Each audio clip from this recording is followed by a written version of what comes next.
കേരള പാഠാവലിയിലെ വളരെ രസകരമായ ഒരു പാഠഭാഗമാണ് അച്യുതമാമ. നമ്മുടെ ഇന്നത്തെ കാലഘട്ടത്തിൻ്റെ ഒരു പരിച്ഛേദമാണ് ഈ കഥ. ശ്രീ KP രാമനുണ്ണിയാണ് ഇത് എഴുതിയിരിക്കുന്നത്. അദ്ദേഹം എൻ്റെ ഒരു ഫ്രണ്ടാണ്. അതുപോലെ തന്നെ അദ്ദേഹം മാധ്യമത്തിൻ്റെ പത്രാധിപരാണ്. ഒരുപാട് നല്ല കഥകളും ഒക്കെ എഴുതിയിട്ടുള്ള ഒരു എഴുത്തുകാരനും ഒക്കെയാണ് ശ്രീ KP രാമനുണ്ണി. അദ്ദേഹത്തിൻ്റെ പ്രസിദ്ധമായ ഈ കഥ കുട്ടികൾക്ക് വേണ്ടി എഴുതിയിട്ടുള്ളതാണ്. അതായത് വളരെ തിരക്ക് പിടിച്ച ഒരു മനുഷ്യനെ കാണാൻ വേണ്ടിയിട്ട് അച്യുതമാമ എന്ന് പറയുന്ന ആൾ 5-6 മാസമായിട്ട് കയറി ഇറങ്ങുന്നു വീട്ടിൽ. പക്ഷേ ഒന്ന് കണ്ടു കിട്ടുന്നില്ല. എന്തെങ്കിലും ഒന്ന് സംസാരിക്കാമെന്ന് വിചാരിച്ചാൽ അതിന് സാധിക്കുന്നില്ല. നമുക്കറിയാം, നമ്മുടെ ചുറ്റുപാടും ഉണ്ട് ഇതുപോലെയുള്ള ആൾക്കാർ, വളരെ തിരക്ക് പിടിച്ച ആൾക്കാർ. അത് തിരക്ക് തന്നെ ആയിരിക്കും, ഉദ്യോഗ സംബന്ധമായ തിരക്കുകൾ ഒക്കെ ആയിരിക്കും. അപ്പം അവരെ കണ്ടുകിട്ടി നമുക്ക് എന്തെങ്കിലും ഒന്ന് സംസാരിക്കാൻ വേണ്ടിയിട്ട് ശ്രമിച്ചു കഴിഞ്ഞാൽ ഒരിക്കലും നടക്കുന്ന കേസല്ല. എവറസ്റ്റോ ഹിമാലയോ ഒക്കെ വേണമെന്നുണ്ടെങ്കിൽ നമുക്ക് ഈസിയായിട്ട് കീഴടക്കാം. പക്ഷേ ഇവരെ കണ്ട് സംസാരിക്കുക എന്ന് പറഞ്ഞാൽ ഒരിക്കലും നടക്കുന്ന കാര്യമല്ലത്. ഇപ്പോൾ എൻ്റെ പരിചയത്തിലും ഇതുപോലെ ഒരാളുണ്ടായിരുന്നു. അദ്ദേഹം ഒരു പ്രൊഫസറാണ്, നല്ല ഇൻഫ്ലുവൻസ് ഉള്ള ആളാണ് സമൂഹത്തിൽ. അദ്ദേഹം പഠിപ്പിച്ചു വിട്ട ഒരുപാട് ആൾക്കാർ ഒരുപാട് വലിയ നിലകളിൽ വിരാജിക്കുന്നുണ്ട് സംസ്ഥാനത്ത്, അല്ലെങ്കിൽ ഇന്ത്യക്ക് വെളിയിൽ, ഇന്ത്യയിൽ ഒക്കെ തന്നെ അങ്ങനെ. അപ്പം അദ്ദേഹത്തിൻ്റെ ഒരു റെക്കമെൻഡേഷൻ ലെറ്ററോ ഒരു ഫോൺ കോളോ ഉണ്ടെന്നുണ്ടെങ്കിൽ ഒരുപാട് കാര്യങ്ങൾ സാധിക്കാൻ കഴിയും. അതിന് വേണ്ടിയിട്ട് ഒരുപാട് ആൾക്കാർ ആ വീട്ടുമുറ്റത്ത് ഇങ്ങനെ തിങ്ങി നിറയുന്നത് നമുക്ക് കാണാം. തൃശ്ശൂർ പൂരത്തിൻ്റെ ഇരട്ടി ആൾക്കാർ അവിടെ ഉണ്ടാവും നേരം വെളുക്കുമ്പോൾ തന്നെ. അപ്പോൾ അതിന് വേണ്ടിയിട്ടാണ് പോരാതെ ഇദ്ദേഹം ഈ കൈക്കൂലിയോ അങ്ങനെ യാതൊരു സംഗതിയും മേടിക്കില്ല. അതുകൊണ്ട് തന്നെ ആൾക്കാരുടെ കൂട്ടമാണ് അവിടെ ഉള്ളത്.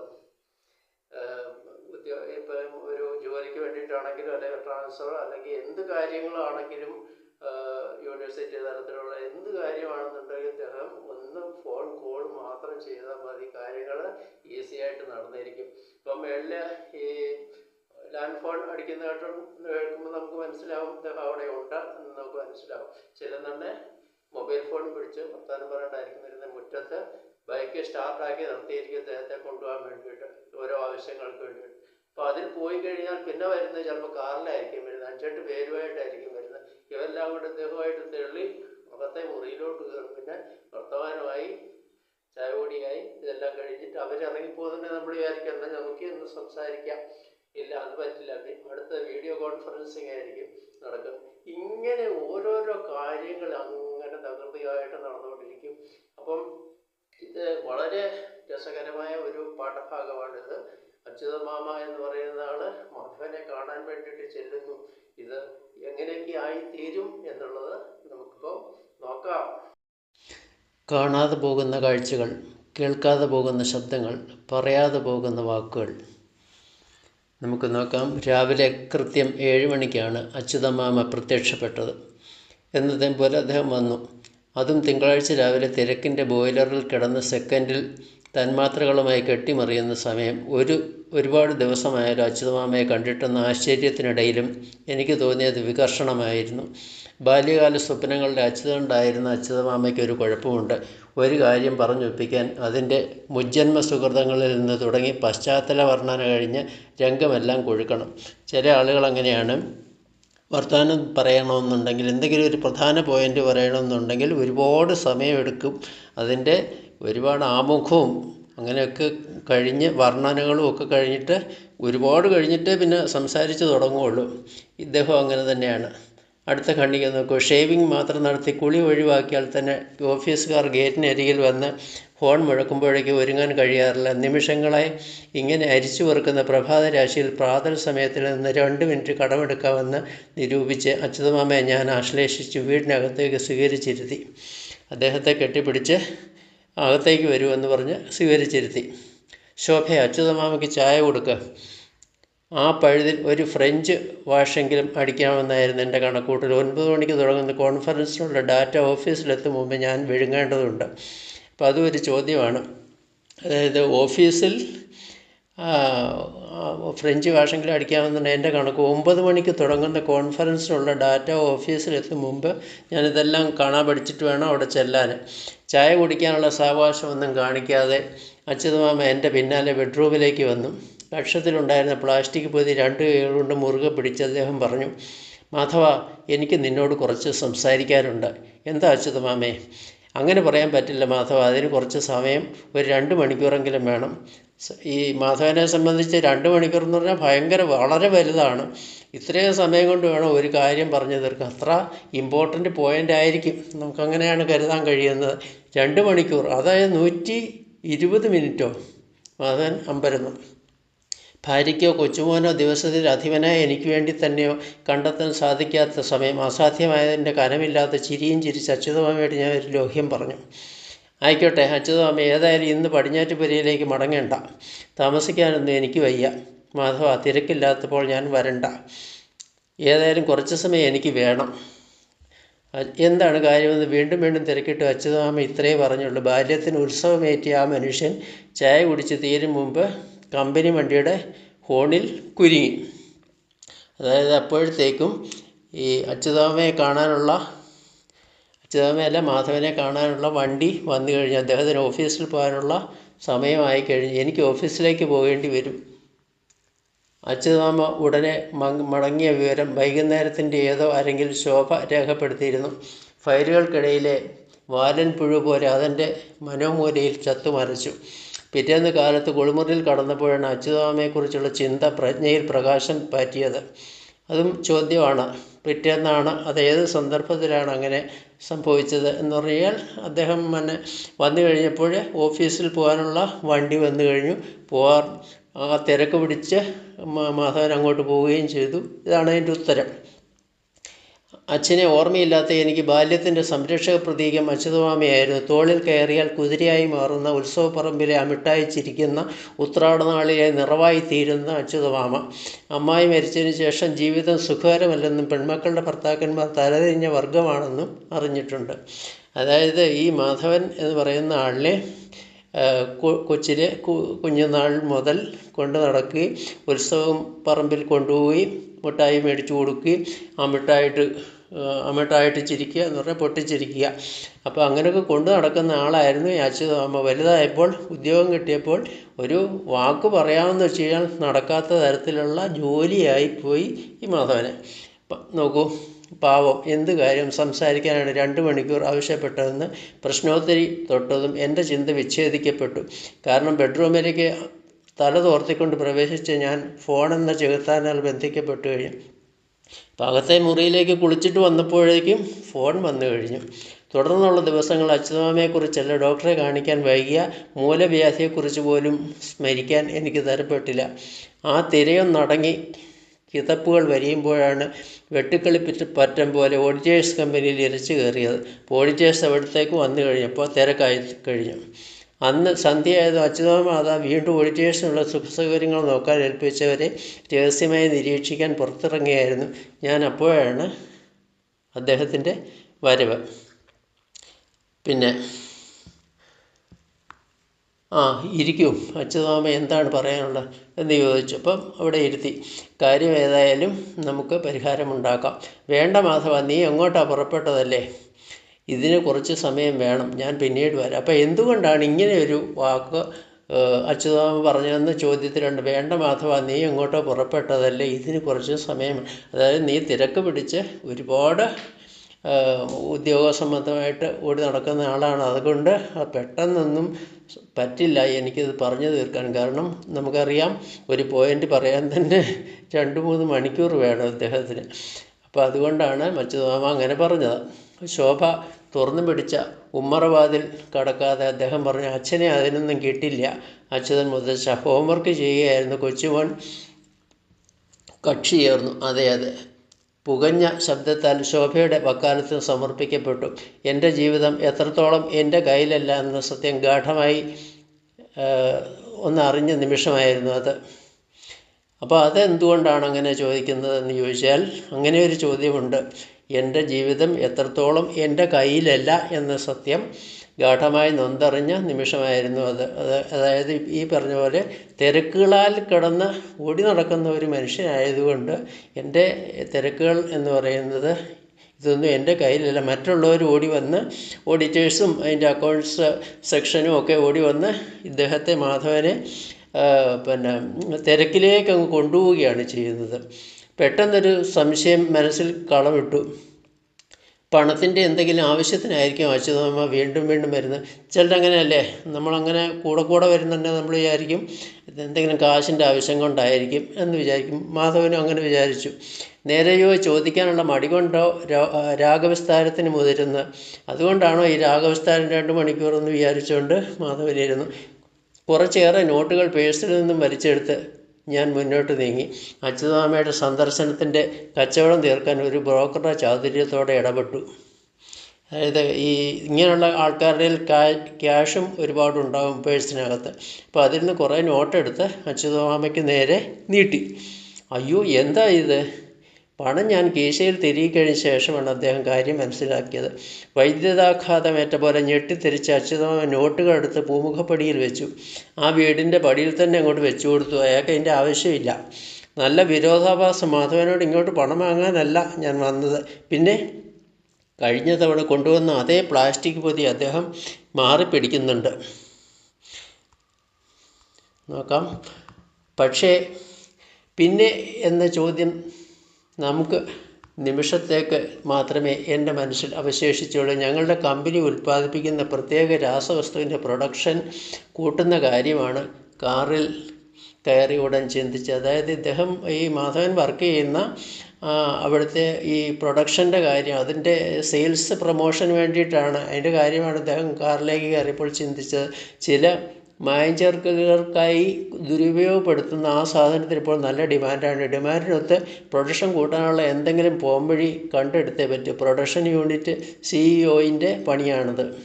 ഏറുന്ന ഡിമാൻഡ്, എക്സൈസ് ക്ലിയറൻസ്, ഓഡിറ്റേഴ്സ് തുടങ്ങി വിവിധ പ്രശ്നങ്ങളിലൂടെ മുന്നേറുന്നതിനിടയ്ക്ക് വീണ്ടും അച്യുതാമ്മ 3 തവണ വീട്ടിൽ വന്ന് മടങ്ങി.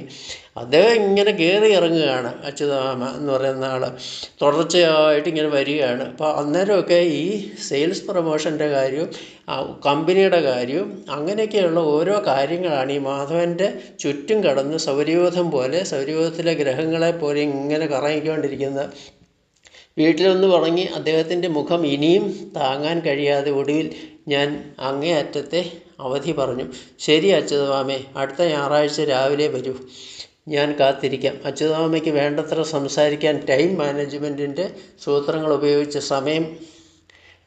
സമയം പരമാവധി കുറയ്ക്കാവുന്ന ഉദ്ദേശത്തോടു കൂടി മണിക്കൂറിൻ്റെ കണക്കൊന്നും ഏൽക്കാത്ത എന്ത് ചെയ്യുക. പ്രവർത്തനങ്ങളിലെ 24-ൽ കവിയുന്ന മണിക്കൂറുകളൊന്നും ഞായറാഴ്ചത്തേക്കാണ് ഞാൻ നീക്കി വയ്ക്കാറുള്ളത്. സാധാരണ വർക്കിംഗ് ഡേയ്സിൽ പറ്റാത്ത കാര്യങ്ങൾ ഞായറാഴ്ചത്തേക്ക് നീക്കി വയ്ക്കും. അതുകൊണ്ട് പറഞ്ഞു, അച്യുതാമ്മ ഒരു കാര്യം ചെയ്യും, ഞായറാഴ്ച വരും, നമുക്ക് സംസാരിക്കാൻ, ഞാൻ അതിനുള്ള ടൈം മാനേജ്മെൻറ്റൊക്കെ റെഡി ആക്കിയിട്ടുണ്ടെന്ന് പറഞ്ഞു.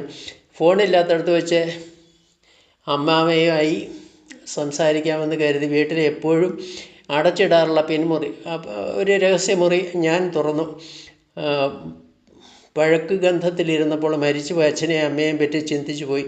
ശരിയാണ്, എത്ര കാലമായി അവരെയെല്ലാം ഓർക്കാൻ ഒഴിവ് കിട്ടിയിട്ട് സ്മരണ എന്ന പരിചയ കീഴിലേക്ക് പ്രവേശിച്ചപ്പോഴാണ് വല്ലാത്തൊരു സത്യം ബോധ്യപ്പെട്ടത്. പരമാവധി യൗവനാരംഭം വരെയുള്ള ചിത്രങ്ങൾ മാത്രമേ മനസ്സിൻ്റെ പുഴയിൽ പ്രതിഫലിക്കുന്നുള്ളൂ. പിന്നീട് അങ്ങോട്ട് വരണ്ട് പറ്റി കിടക്കുന്ന തമസിൻ്റെ തോടുകൾ.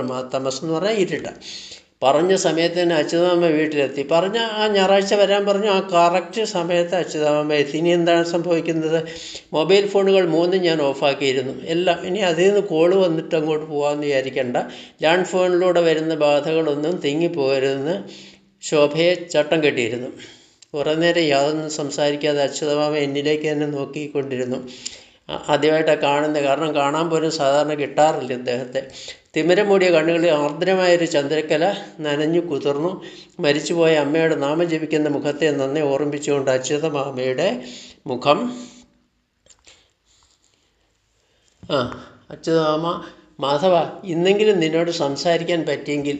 പാവം, എത്രയോ നാളുകളായിട്ട് ഓടി നടക്കുക, ഒന്ന് സംസാരിക്കാമെന്ന് വിചാരിച്ചുകൊണ്ട് അദ്ദേഹം പകുതിക്ക് വെച്ച് നിർത്തി. എല്ലാം ഞാൻ ഒഴിവാക്കി നിശബ്ദനായി പ്രാണൻ്റെ നഗ്നതയിൽ ഞാനിരുന്നു. അച്യുതാമയുടെ കുഴിനഖം കുഴുങ്ങിയ ചൂണ്ടുവിരൽ നോക്കിക്കൊണ്ടിരിക്കുക. അതിൻ്റെ തുറന്നു പിടിച്ച് ഞാൻ ബാല്യത്തിൻ്റെ ഇളം വെയിലിലേക്ക് ഇറങ്ങി. കഥയിൽ കഠിനമായ മുട്ട്. അപ്പോഴത്തേക്ക് വാതിലിൽ മുട്ട് കേട്ടു. വാതിൽ തുറന്നതും ഏരിയ ഡയറക്ടറടക്കം കമ്പനിയിലെ ഈ ബോസുകളെല്ലാം കൂടി മുറിയിലേക്ക് ഇരച്ചു കയറി. ഫോണിൽ മെനക്കെട്ട് പരാജയപ്പെട്ടപ്പോൾ നേരെ വീട്ടിലേക്ക് വന്നതാണ് അവർ. ചില അടിയന്തര കാര്യങ്ങളാണ് ഉടൻ അവതരിപ്പിക്കാനുള്ളവർക്കൊപ്പം പോകണം. അപ്പോഴത്തേക്ക് കുറേ ആൾക്കാർ വന്നു കഴിഞ്ഞു. മുമ്പേ ആദ്യം പറഞ്ഞതുപോലെ തന്നെ ഓഫീസേഴ്സ് ഒരുപാട് ആൾക്കാർ വന്നു കഴിഞ്ഞാൽ അവർക്ക് മാധവനെ വേണം. ഉഴറിപ്പോയ എന്നെ നോക്കി അച്യുതമാമ ശാന്ത പുഞ്ചിരിയോടെ പറഞ്ഞു, മാധവൻ ഇറങ്ങിക്കോളൂ. ഗേറ്റ് നിന്ന് തിരിഞ്ഞു നിന്ന് എൻ്റേതല്ലാത്ത ശബ്ദത്തിൽ ഞാൻ പുലമ്പി, അച്യുതാമേ, ഞാൻ വേഗം വരാം. നിനക്കതിനാവില്ല മാധവ, ഞാൻ കാക്കുന്നില്ല. അദ്ദേഹത്തിൻ്റെ വാക്കുകൾ കഴിച്ചു. അച്യുതാമയെക്കുറിച്ച് മാറ്റിവെച്ച ഞായറാഴ്ചയുടെ ചിതയെരിയുന്ന നേരത്തേക്കാണ് എനിക്ക് മടങ്ങാൻ കഴിഞ്ഞത്. വീട്ടിലേക്ക് കാറ് കയറ്റുമ്പോൾ വിൻസ്റ്റീൽ താഴ്ത്തിപ്പിടിച്ച് ഏതോ അപരിചിതൻ അച്യുതാമയുടെ കത്തും ആ പ്ലാസ്റ്റിക് പൊതിയും എന്നെ ഏൽപ്പിച്ചു. കത്ത് ഞാൻ തുറന്നു വായിച്ചു. മാധവ, ഇനിയൊരു മടക്കമുണ്ടാവില്ല. എങ്ങോട്ടൊന്ന് ചോദിക്കരുത്. പോകുന്നതിന് മുമ്പ് നിന്നോട് കഥകളെല്ലാം പറയണമെന്നുണ്ടായിരുന്നു. സാധിച്ചില്ല. കാറിൽ 2 ലക്ഷം ഉറുപ്പികയുണ്ട്. തറവാട്ട് സ്വത്തിൽ നിനക്കും അമ്മയ്ക്കും തരാനുള്ള ഓഹരിയാണ്. അപ്പോൾ ഈ ഒരു സംഗതിയാണ് തറവാട്ട് സ്വത്തിലെ ഒരു വിഹിതം കൊടുക്കാൻ വേണ്ടിയിട്ടാണ് ഇദ്ദേഹം കുറേ ദിവസമായിട്ട്. അത് നേരിട്ടും കൊടുത്താൽ പോരെ, കുറേ കാര്യങ്ങൾ പറയാനുണ്ട്. അതിന് വേണ്ടിയിട്ടാണ് അദ്ദേഹം ഇതും പിടിച്ചുകൊണ്ട് ഇങ്ങനെ നടന്നത്. അതൊരു ലെറ്ററായിട്ട് എഴുതി ഞാൻ കൊടുത്തു. എൻ്റെ ക്യാഷും കൊടുത്തു.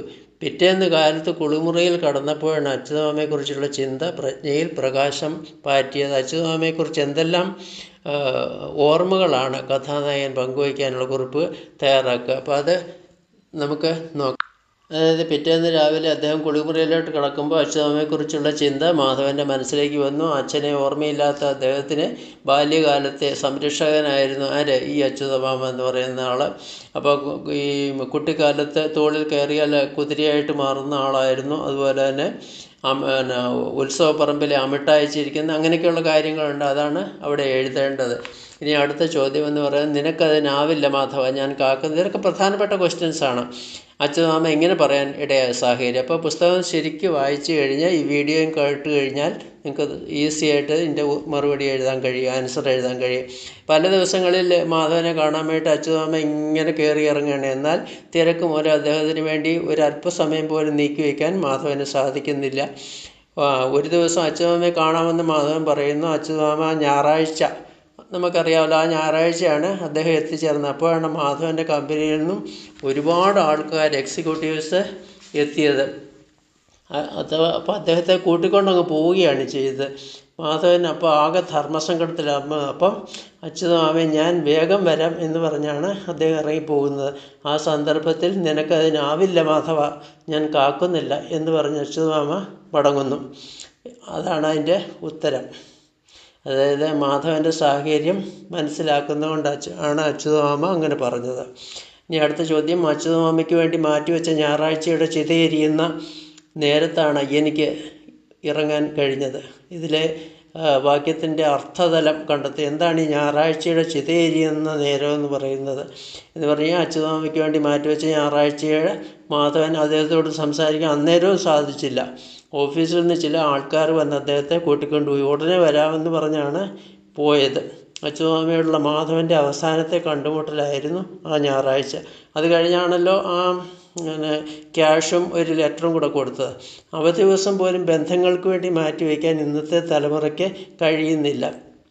ജോലിത്തിരക്കുകൾക്കിടയിൽ ജീവിക്കാൻ മറന്നു പോകുന്നതിൻ്റെ സൂചനയാണ് കഥാകൃത്ത് പറയുന്നത്. അടുത്ത അദ്ദേഹത്തിൻ്റെ തിമിരം മൂടിയ കണ്ണുകളിൽ ആർദ്രമായൊരു ചന്ദ്രക്കല നനഞ്ഞു കുതിർന്നു. എന്താണത്?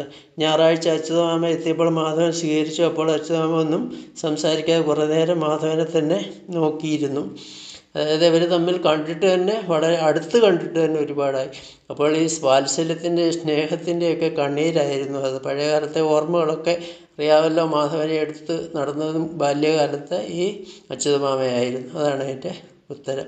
ആ മാനസികാവസ്ഥ ആവിഷ്കരിക്കുന്നതിനാണ് ഈ പ്രയോഗം. ഏത് പ്രയോഗം? തിമിരം മൂടിയ കണ്ണുകളിൽ ആർദ്രമായൊരു ചന്ദ്രക്കല ദൃശ്യമായിരുന്നു. അടുത്തത് 9 മണിക്ക് തുടങ്ങുന്ന കോൺഫറൻസിലുള്ള ഡാറ്റ ഓഫീസിൽ എത്തുന്ന മുമ്പ് ഞാൻ വിഴുങ്ങേണ്ടതുണ്ട്. എന്താണത്? സ്വകാര്യ സ്ഥാപനത്തിലെ തിരക്കേറിയ ഒരു ഉദ്യോഗസ്ഥനാണ് മാധവന്. അപ്പോൾ അദ്ദേഹത്തിന് അവിടെ ഒരുപാട് ജോലിത്തിരക്കുള്ളതാണ്. ആദ്യം വന്ന് പ്രവൃത്തി ദിവസമായതിനാൽ മാധവന് തിരക്കിട്ട് പോകേണ്ടി വന്നു. അതിനാൽ അവധി ദിവസം എത്തിയ ഞായറാഴ്ച അച്യുതമാമയ്ക്ക് വേണ്ടി മാറ്റിവെച്ചു. ഫോണുകളെല്ലാം ഓഫാക്കി. അങ്ങനെ വളരെയധികം കാര്യങ്ങൾ റെഡിയാക്കിയിട്ടുണ്ടെങ്കിലും ഓഫീസേഴ്സ് വന്ന് മാധവനെ കൂട്ടിക്കൊണ്ടുപോയി. എന്താണെങ്കിലും അച്യുതമാമയ്ക്ക് മാധവനെ അടുത്ത് കാണാനോ അല്ലെങ്കിൽ തനിക്ക് പറയാനുള്ള കാര്യങ്ങൾ സംസാരിക്കാനോ അച്യുതമാമയ്ക്ക് സാധിക്കുകയുണ്ടായില്ല. അതാണ് ആ ചോദ്യത്തിൻ്റെ ഉത്തരം.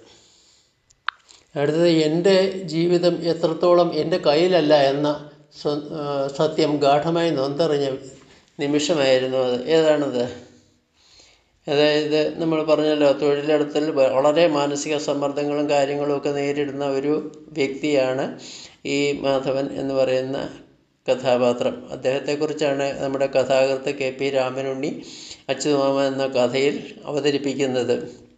ഇപ്പോൾ മാധവൻ എന്ന് പറയുന്നത് ഇന്നത്തെ കാലഘട്ടത്തിൻ്റെ തിരക്കേറിയ ഒരു വ്യക്തിയാണ്. ജോലിസ്ഥലത്തെ സംഘർഷങ്ങളും മാനസികവും ശാരീരികമായിട്ടുള്ള പ്രശ്നങ്ങളും ഇതര ജോലിഭാരവും ഇതെല്ലാം മാധവനിൽ അന്തർലീനമാണ്. തൻ്റെ ജീവിതത്തിൽ സുപ്രധാനമായിട്ടുള്ള അച്യുതമാമയെ വേണ്ടതുപോലെ പരിഗണിക്കാനുള്ള താല്പര്യമുണ്ടെങ്കിൽ തന്നെ അദ്ദേഹത്തിന് അത് സാധിക്കുന്നില്ല. അതുകൊണ്ടാണ് എൻ്റെ ജീവിതം എത്രത്തോളം എൻ്റെ കയ്യിലല്ല എന്നൊക്കെ പറയുന്നത്. അതായത് ഒഴിവ് സമയങ്ങളും വിനോദങ്ങളും ഒക്കെ ജീവിതത്തിൽ ആവശ്യമാണ്. പക്ഷേ മാനസികോല്ലാസം പകരുന്ന തരത്തിൽ ഈ കാര്യങ്ങളെല്ലാം വേണ്ടതാണ്. കുടുംബത്തെ സംരക്ഷിക്കണം. കുഞ്ഞുങ്ങൾ വീട്ടിലുണ്ടെങ്കിൽ അവരോട് നല്ല വാക്കുകൾ പറയണം. ഇതൊന്നും ഈ ഉദ്യോഗത്തിൻ്റേതായ തിരക്കുകൾക്കിടയിൽ സാധിക്കാത്ത ഒരു വ്യക്തിയാണ് മാധവൻ എന്ന് കഥാകൃത്ത് സമർത്ഥിക്കുന്നു. ഇത്രയുമൊക്കെയാണ് ഈ അച്യുതമാമ എന്ന പാഠഭാഗത്തിലെ ചോദ്യങ്ങളും ഉത്തരങ്ങളും. വളരെ ഭംഗിയായിട്ട് തന്നെ വീഡിയോ 2-3 പ്രാവശ്യം കേൾക്കുക, മനസ്സിലാക്കുക, സബ്സ്ക്രൈബ് ചെയ്യുക. അതുപോലെ തന്നെ എന്തെങ്കിലും കാര്യങ്ങളുണ്ടെങ്കിൽ കമൻസായിട്ട് രേഖപ്പെടുത്തുക. അങ്ങനെയൊക്കെ ചെയ്യുക. Thank you.